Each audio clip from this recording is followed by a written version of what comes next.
In a quiet diner on an ordinary afternoon, the unthinkable happened.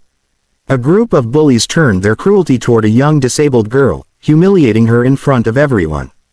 The air grew heavy with silence, the kind that makes your heart ache and your fists clench, as no one dared to intervene. But destiny had other plans. Just an hour later, the sound of roaring engines broke the stillness. A gang of leather-clad bikers walked through the door, and what unfolded next was something no one in that diner would ever forget.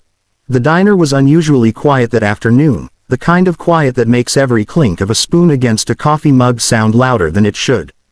Sunlight streamed in through the wide front windows, catching the dust motes in its golden rays, and the scent of fried bacon and fresh coffee lingered in the air.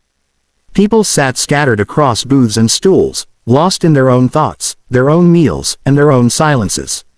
The bell above the door jingled once and in walked a girl, her steps a little uneven, her body carrying the visible traces of a life shaped by disability.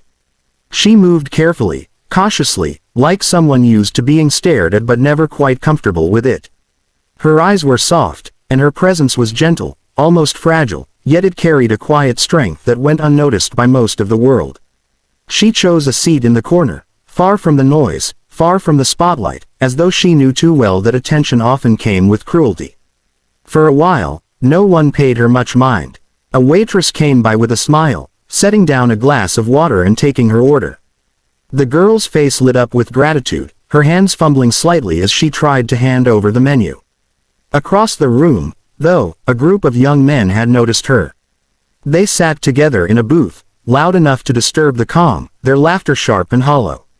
At first, their glances were casual, but soon their whispers grew bolder.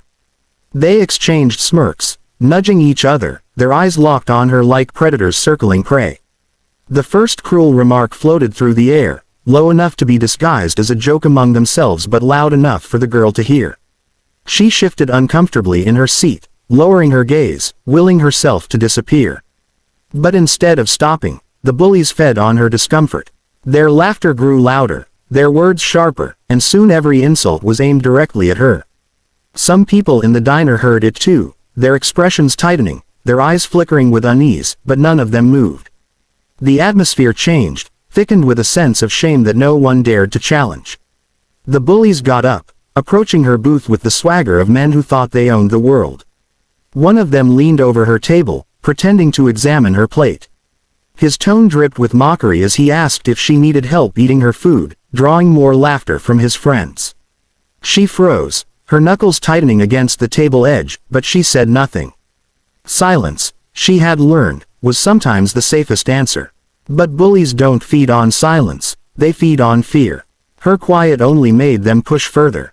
Another leaned closer, his words crueler, his grin wider. The moment came swiftly, like a crack of thunder. One of them slapped her across the face, not hard enough to knock her down but with enough force to jolt her body and send her glass of water spilling across the table. Gasps rippled through the diner, the sound of shattering trust more than glass.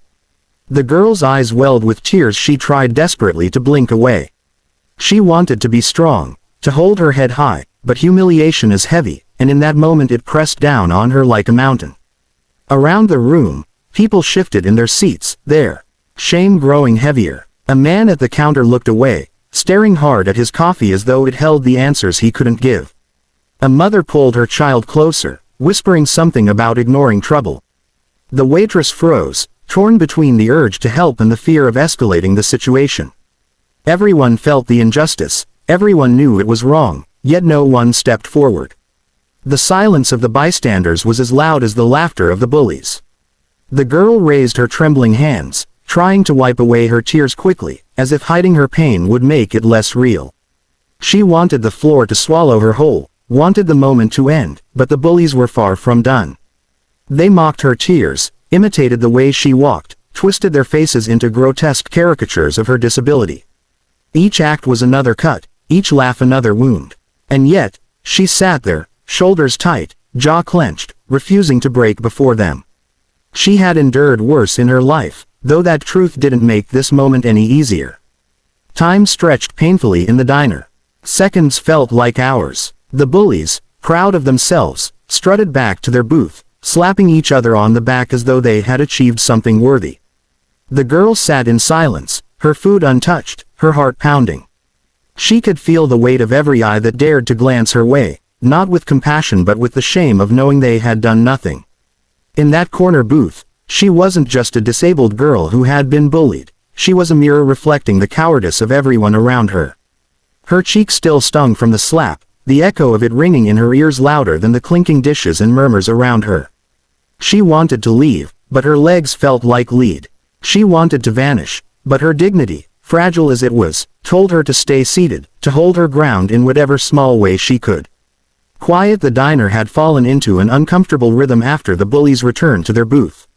Their laughter still lingered in the air, mocking echoes that no one dared to confront. The girl sat quietly in her corner, her meal untouched, her hands folded tightly in her lap. Though she tried to appear calm, her chest rose and fell with uneven breaths. The sting of humiliation clung to her like a second skin, impossible to shake off. People kept their eyes down, trying to bury the guilt of their inaction beneath the comfort of their coffee cups and half-finished meals. The bullies, smug and satisfied, carried on with their conversation, throwing occasional glances at her just to remind her of her place. Then came a sound that shifted everything. It started faint, almost like a growl in the distance. A low rumble, steady and deep, growing louder with every passing second. Heads turned toward the windows as the vibrations crept into the building, rattling the glass ever so slightly. The sound multiplied, not just one engine but several, weaving together into a chorus of roaring thunder. The bullies paused mid-laugh, curiosity flickering across their faces. The girl, too, looked up, her red-rimmed eyes reflecting the light as if sensing a storm about to break. The rumble stopped abruptly as the engines cut off, leaving behind a sudden silence that felt even heavier than before. Then, the jingle of the diner door bell rang out, and in they walked. One after another, men in leather jackets, boots pounding against the floor, shoulders broad and expressions unreadable. Their presence filled the space instantly, a tidal wave of energy that swept across every booth and stool. Conversations died, forks froze halfway to mouths. Even the bullies shifted uncomfortably, their bravado faltering in the shadow of these newcomers. The bikers didn't rush, they moved with the calm assurance of people who knew they didn't need to hurry to be noticed. Their jackets bore patches and symbols, their arms inked with tattoos that told stories of battles fought and brotherhoods forged. They carried themselves like men who had seen the worst of the world and lived to tell it, and the diner suddenly felt too small to contain their presence. Without saying a word, they claimed a booth not far from the girl. Their eyes scanned the room, sharp and deliberate, missing nothing. The waitress, still shaken by what had happened earlier, approached them hesitantly, her notepad trembling in her hand. But one of the bikers gave her a reassuring nod, his voice calm and steady as he placed their order. The others leaned back, settling into their seats, yet their posture never softened. They were at ease, but their awareness never wavered. They had noticed the girl. They had noticed the bruise forming faintly on her cheek. And they had noticed the way the bullies tried too hard to act like nothing had happened. Minutes passed, but the tension grew thicker.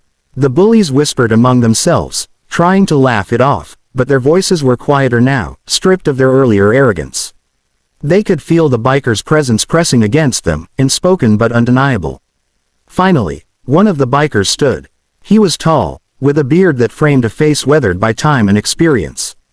His boots thudded against the diner floor as he walked, not toward the counter, not toward the restroom, but straight toward the girl's booth. The entire diner held its breath. He stopped in front of her table, his shadow stretching across her plate. She looked up, startled, her eyes wide with a mix of fear and confusion. But his expression softened as he crouched slightly, bringing himself to her eye level. His voice, low and steady, carried across the quiet room. He asked if she was all right. The question was simple, but in it was a weight of sincerity that no one else in the diner had offered her. She blinked, struggling to find her voice, but she nodded faintly. The biker studied her for a moment, then straightened and turned his gaze toward the bullies. His expression hardened, his jaw tightening. He didn't need to raise his voice, his stare alone was enough to pin them in place. Slowly, he began walking toward their booth. His brothers followed, rising one by one, the sound of leather shifting and boots scraping against the floor echoing like a warning drumbeat. The bullies tried to hold their ground, but their confidence crumbled with each step the bikers took. When the leader reached their table, he leaned forward, resting his hands on the edge of the booth. His voice was calm, but every word was edged with steel. He told them he had seen what they did. He told them real strength wasn't in mocking someone weaker, but in protecting them. He asked them if humiliating a disabled girl had made them feel like men, and the silence that followed was louder than any answer they could have given. The bullies fidgeted, avoiding his eyes, their earlier arrogance dissolving into discomfort. One of the bikers placed a heavy hand on the shoulder of the loudest bully, squeezing just enough to make his knuckles whiten. There was no need for threats. The message was clear.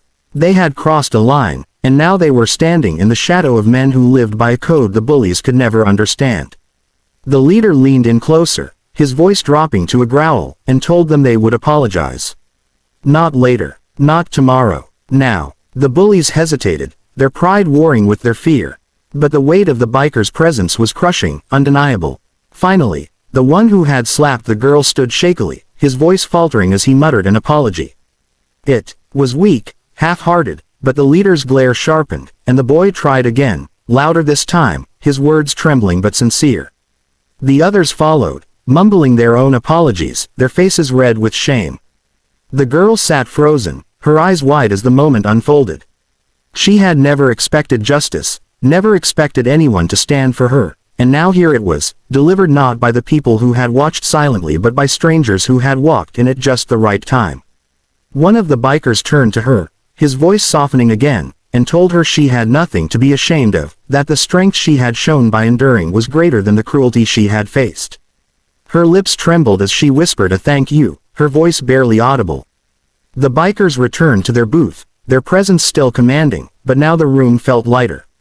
The bullies sat in silence, their laughter extinguished, their power stripped away. The bystanders shifted uncomfortably, the weight of their earlier silence pressing down on them even harder now that someone else had done what they couldn't. And the girl, though shaken, felt something she hadn't expected when she first walked in. She felt safe. The diner slowly returned to motion, forks clinking, conversations resuming in hushed tones, but nothing would be the same. The memory of engines roaring, of leather boots hitting the floor, of justice delivered not with fists but with presence and conviction, would linger in every corner of that small room. For the girl, it was a moment that etched itself deep into her heart, a reminder that even in a world where cruelty often goes unchecked, sometimes help arrives in the most unexpected of forms. Thanks for watching video. Please like, subscribe.